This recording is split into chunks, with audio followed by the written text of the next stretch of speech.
కాదు 200 రూపాయలు 200 నిమజ్జనానికి. అతనికి 100 నాకు 100 నేను తీసుకొచ్చినందుకు ఆయన వేసినందుకు మళ్ళీ 200 ఎక్కడ ఎవరిని అడిగినా కానీ ఇంత లైన్ ఉంది కదా ఎవరినన్నా అడగండి 200 తక్కువ ఎవరు తీసుకోవచ్చు.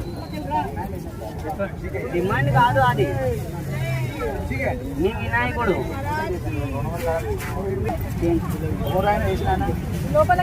నేను నిన్ను దేవులాడుతుంటే నువ్వు ఎక్కడ దింకపోయినావు ఆయనకి ఆమెకి ఇవ్వండి 300 రూపాయలు. వద్దు వద్దు కష్టమని కాదు మీరు కష్టమని అనుకోకండి. మీరు వినాయకుడిని పెట్టుకున్నారు కదా దేవుణ్ణి అది తడిచిపోతాయి. మరి మేము నీళ్ళలో దిగుతాం కదా తడిచిపోతాయి.